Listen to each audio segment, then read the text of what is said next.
Nah, kita punya 270 juta, sehingga kalau kita bangunkan kesadaran ini, bahwa kalau kita berani membeli produk UMKM, nah ini kemajuan nasional akan besar.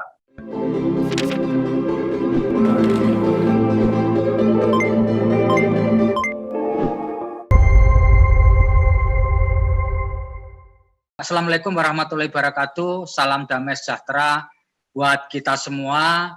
Shalom, salam kebajikan kepada Pak Menteri Koperasi Usaha Kecil Menengah, Pak Teten Mas Duki. Terima kasih.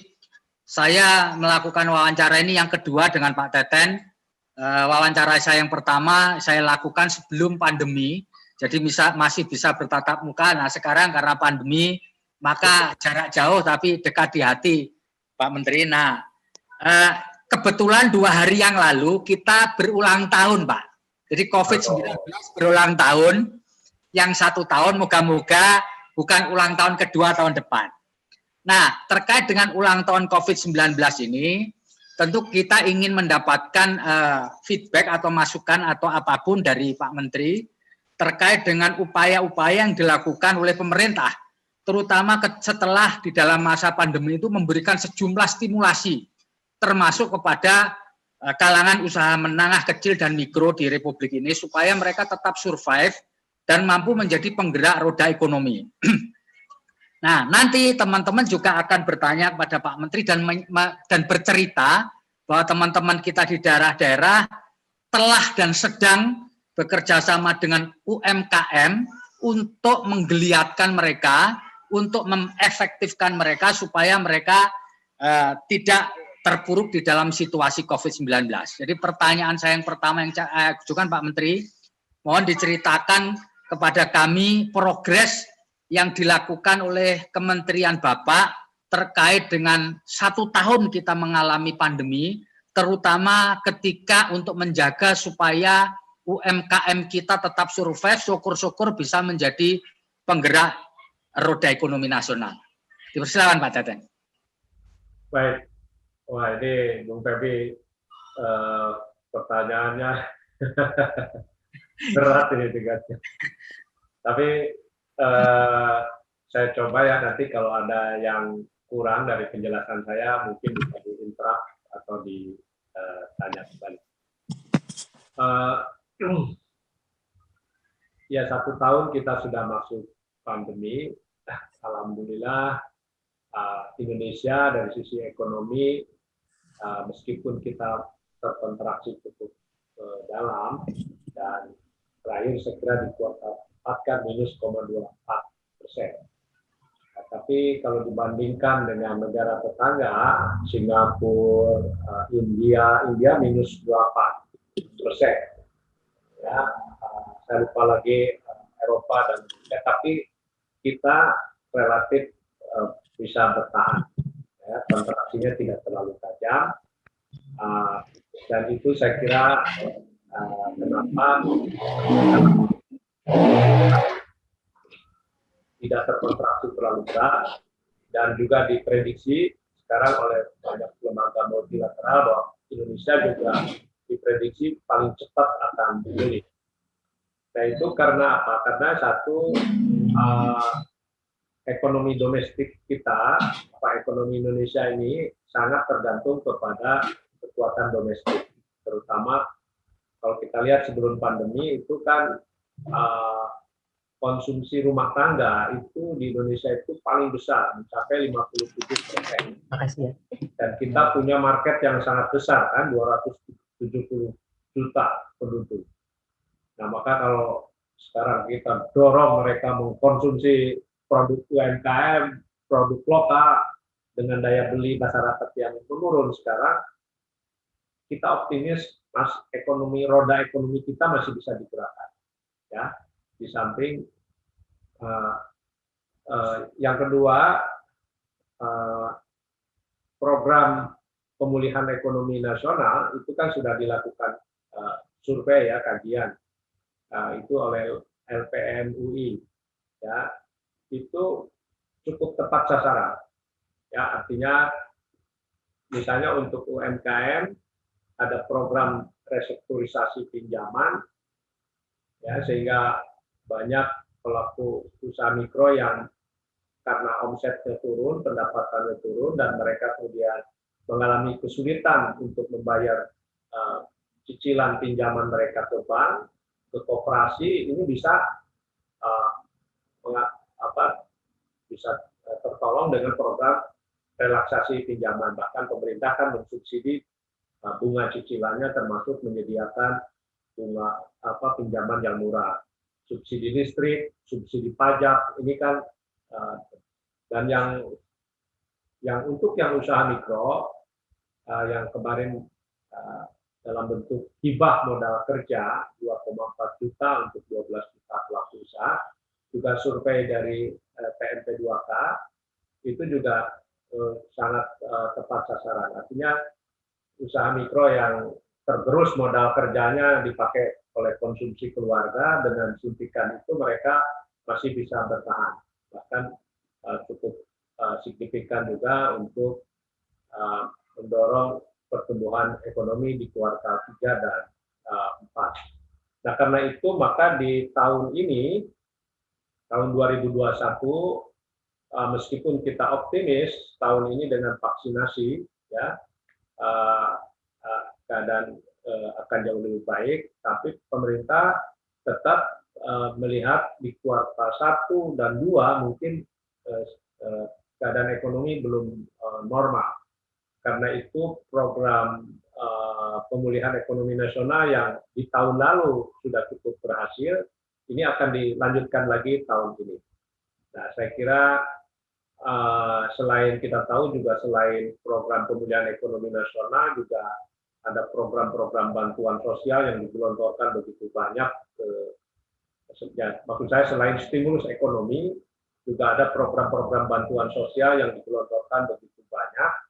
Dan itu juga saya kira sangat berperan penting untuk menjaga konsumsi masyarakat terjaga, ya. Nah, yang paling penting sekarang memang bagaimana kita bisa segera mengatasi COVID-19. Karena itu anggaran pemerintah di 2021 saya kira untuk penanganan kesehatan 2 kali lipat dari tahun lalu. Dan kita tidak ada pilihan lain dari pengalaman kita selama setahun. Kalau COVID-nya tidak bisa kita atasi, saya kira ekonomi sulit untuk berkembang. Katakan saja tadi di awal saya menyampaikan bahwa salah satu penggerak ekonomi nasional itu adalah konsumsi rumah tangga.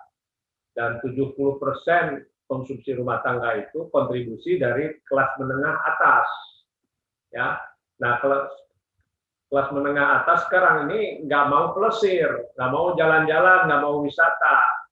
Mereka tinggal di rumah, uang mereka terus beranak di bank, ya, sampai akhir tahun itu depositonya naik 500 triliun. Nah, kalau mereka ini tidak merasa confident, ya, untuk jalan-jalan, ya, ini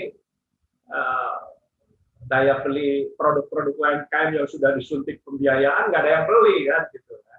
Nah, karena itu vaksinasi untuk kalangan mereka ini juga penting, yang mungkin pemerintah juga mendorong dengan vaksinasi mandiri, ya. Nah, jadi ini yang itu kira-kira Pak Feby strategi besarnya. Nah, itu kan dari sisi suplainya, ya. Nah, dari sisi demand yang kami lakukan, itu sekarang pemerintah sudah membuat banyak kebijakan,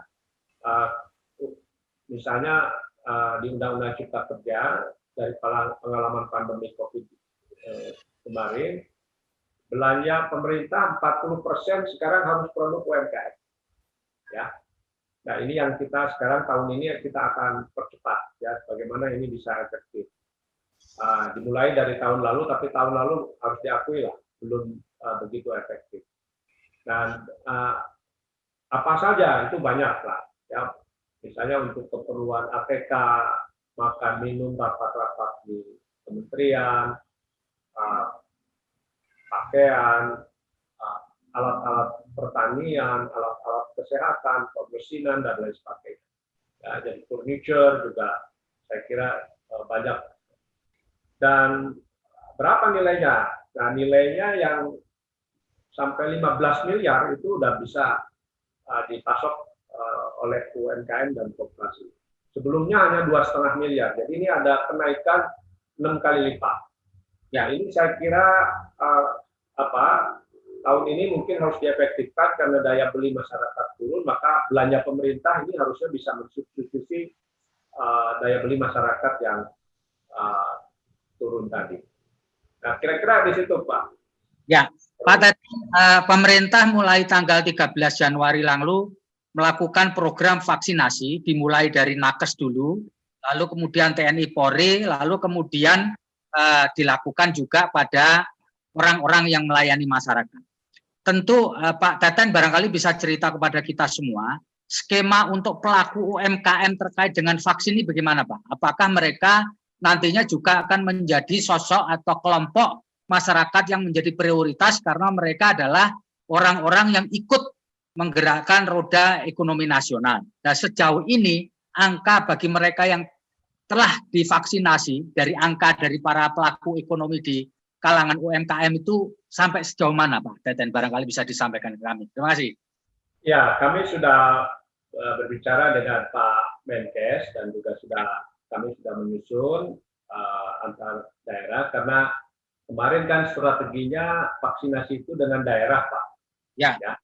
Nah, UMKM yang termasuk jadi salah satu prioritas. Ya. Nah, kami nanti akan koordinasi. Nah, memang dengan daerah-daerah supaya UMKM mana yang harus lebih didahulukan. Nah, ya. Misalnya yang kuliner karena ini paling potensial terdampak juga ya, atau ikut menularkan kalau tidak higienis, termasuk juga pelakunya belum divaksin. Ini juga penting. Tapi tadi saya katakan juga yang paling utama juga yang belanjanya juga kan, supaya orang mau confident jalan. Nah, ini sedang disusun Pak Feby, tapi intinya tentu harus jadi prioritas di daerah. Nah, memang yang jadi problem kan sekarang itu seperti disampaikan juga oleh Pak Presiden dalam berbagai kesempatan, yaitu suplai vaksinnya, ya. Karena ini kan seluruh dunia nih yang menggunakan. Kita beruntung ya, pemerintah waktu itu sudah pesan lebih dulu. Ada beberapa negara seperti Malaysia, Filipina itu kan dia masih antri belum dapat jatah. Karena mereka tidak berani melakukan pengadaan di depan. Nah, ini saya kira yang mungkin ingin saya sampaikan. Iya, terima kasih Pak Teten. Pak Teten, bahwa kami di Jaringan Tribun selama ini juga bekerja sama ikut membantu bagaimana supaya UMKM bisa tetap survive, bahkan menghasilkan sesuatu produk yang inovatif, yang baru, yang bisa laku di pasar. Nah, dalam kesempatan ini barangkali Pak Cep bisa menyampaikan kepada Pak Menteri mengenai apa saja nanti yang telah dan sedang kita lakukan supaya mendapatkan masukan dari Pak Teten sebagai Menteri Koperasi supaya inline dengan apa yang ingin kita capai bersama. Jadi mumpung ketemu Pak Teten, bisa jadi Pak Cip menceritakan sedikit mengenai apa yang telah dan sedang kita lakukan untuk mendapatkan masukan dari Pak Menteri. Pak Cip, dipersilakan Pak Cip. Baik, terima kasih Mas Feby. Selamat siang Pak Menteri. Izin, saya Cipto di Komersial Tribun Network.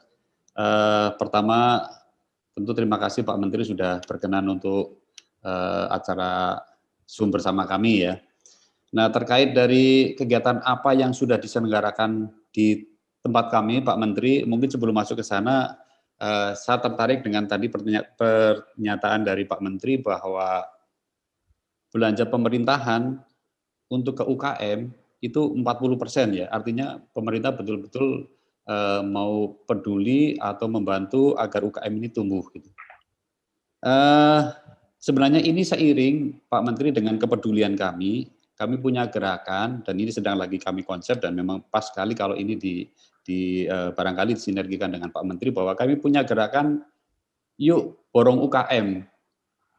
Yuk Borong UKM itu adalah gerakan agar gimana UKM ini bukan hanya kita kampanyekan dan dipromosikan di media kami, di print maupun online, tetapi juga ada kegiatan nyata yang didorong oleh teman-teman Tribun agar masyarakat juga mau memborong UKM. Bukan hanya kita melihat UKM ini bagus, kemasannya bagus, mungkin makanannya menarik, tetapi juga ada dorongan dari kami dan tentu saja ini seirama dengan kebijakan pemerintah agar UKM itu benar-benar hidup gitu. Bukan hanya kebijakan UKM dibesarin tapi habis itu tidak ada, maka kami melakukan program gerakan agar yuk borong UKM, kira-kira gitu, sehingga ini bisa membuat mungkin ke depan tuh UKM bisa lebih survive gitu.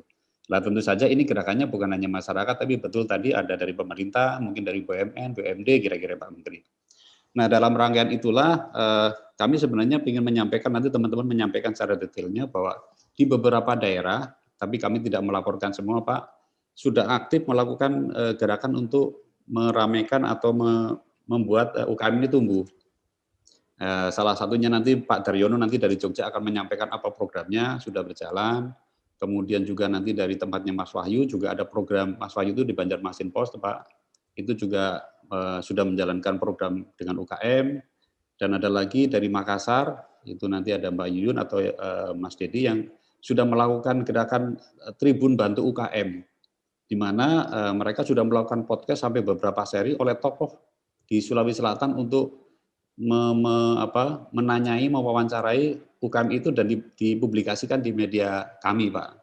Nah, demikian jadi dari saya mungkin nanti teman-teman akan menceritakan lebih detail mengenai apa saja yang dilakukan di daerah, tetapi pada prinsipnya kami punya gerakan, Pak, agar UKM ini di seluruh Indonesia bisa, terutama yang ada tribunnya, Pak ya, bisa tumbuh bersama kami juga gitu. Kira-kira gitu, Pak. Demikian, terima kasih, Pak. Mungkin ada saran buat kami, Pak. Wah, keren tuh, Pak. Itu keren ya, dari gerakan itu. Ya. Terima kasih, Pak. Ya, Pak. Mohon masukan Pak Menteri. Jadi seperti yang disampaikan Pak Cip tadi, Tribun ini punya satu gerakan atau slogan atau tagline, ayo kita borong produk UKM. Artinya ada satu activity buat orang-orang, bukan hanya memberikan support dalam bentuk lesan atau tulis, tapi juga kalau bisa itu nyata gitu. Kalau memang mau mencintai UKM ya beli gitu. Jangan hanya ikut mengkampanyekan, tapi ayo kita beli produk-produk UKM tadi, inherent dengan apa yang sudah disampaikan 40% tadi. Saya kira masukan dari Pak Menteri perlu, Pak. Ya, saya kira bagus sekali karena seperti yang disampaikan Pak Presiden, memang ini harus jadi gerakan nasional ya di masyarakat. Tadi dari sisi pemerintah kita sudah membuat kerangka hukumnya di Undang-Undang Cipta Kerja untuk belanja pemerintah 40% itu untuk UMKM. Jadi itu menyangkut misalnya pengadaan pemerintah 37%-nya itu nilainya 206 triliun ya. Pemda 90 triliun atau 64%-nya.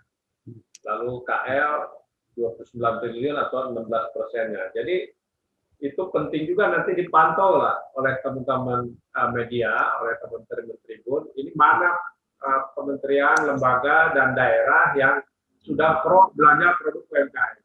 Ya. Nah, saat ini misalnya dari catatan LKPP yang sudah cukup bagus, kalau di daerah itu Kabupaten Pangandaran, Kabupaten Ponorogo, dan Kabupaten Bangka yang belanjanya sudah pro UMKM lah. Gitu. Nah, mungkin dari media bagus juga kalau dibikin rating negara daerah-daerah mana yang sudah menjalankan belanja 40% produk UMKM. Karena saya kira kita harus niru seperti orang Korea Selatan, Pak Fedi. Orang Korea Selatan itu karena ingin mengejar mengungguli Jepang lah, karena mereka pernah sakit dan dijajah oleh Jepang. Lalu mereka itu sangat loyal dengan produknya. Orang Korea mau di mana saja di Korea, di luar negeri, dari mulai bangun sampai tidur itu semua dia menggunakan produk buatan bangsanya sendiri. Ya, ke tukang cukur, ke dokter gigi, belanja di mallnya ini mereka begitu loyal. Dan kita lihatlah sekarang bagaimana Korea Selatan produk-produknya sudah mengalahkan Jepang misalnya. Sebentar lagi otomotif sudah pasti kalah. Nah, kita punya 270 juta, sehingga kalau kita bangunkan kesadaran ini, bahwa kalau kita berani membeli produk UMKM, nah ini kemajuan nasional akan besar. Saya kira di Thailand juga, dulu rajanya kan menghimbau untuk membeli produk-produk buah-buahan lokal. Ya awalnya masih ngeluh lah, beli mangganya masih asam, jeruknya masih asam, warnanya kurang menarik begitu. Tapi kan ya harus ada toleransi. Kalau tidak dibeli, kapan petaninya meningkatkan kualitas produksi, ya kan begitu. Nah, kita harus punya kesadaran seperti itu.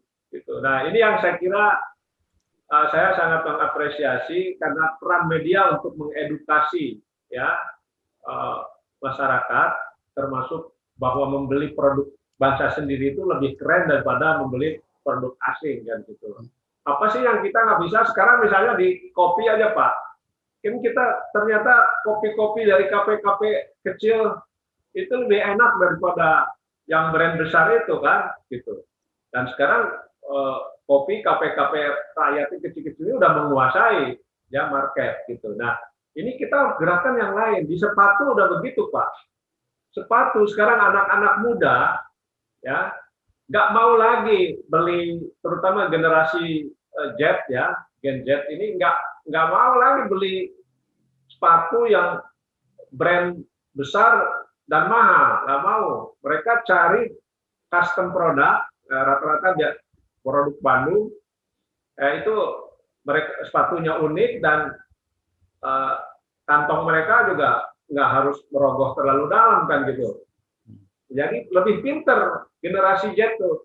Generasi sebelumnya masih ada yang pengen gaya makan minum kopi di tempat yang mahal, walaupun harus harus merogoh kantong terlalu dalam. Nah sekarang mereka nggak, saya detail Pak lihat, cappuccino itu sekarang kalah Pak dengan kopi susu, ya yang bikinan warung-warung kopi raya gitu. Itu kan cara melawan Pak, ya. Kopi susu tuh enak itu ya. Jadi sekarang penjualan cappuccino tuh lebih turun drastis setelah KPK kecil memproduksi kopi susu, dan anak-anak Gen Z ya nggak mau beli cappuccino yang mahal, lebih baik minum kopi susu. Nah itu kan mindset yang kita bisa rubah. Baik, terima kasih. Karena waktu berjalan dan waktu Pak Menteri tidak banyak, maka kita akhiri pertemuan ini. Terima kasih pada Pak Teten Mas Budi atas waktunya. Mohon maaf kalau ada yang kurang-kurang. Nah, untuk itu kami mohon closing statement Pak Menteri sebelum kita akhiri acara ini. Mohon izin Pak, closing statement dari Pak Menteri Pak. Ya, terima kasih. Saya kira ke teman-teman Tribun yang saya kira sudah banyak membantu kementerian dan juga UMKM di banyak daerah. Saya kira dukungan Tribun untuk pengembangan UMKM, apakah dalam pengembangan bisnisnya, termasuk juga untuk membuka akses pasar bagi produk-produk mereka, ini saya kira sangat penting.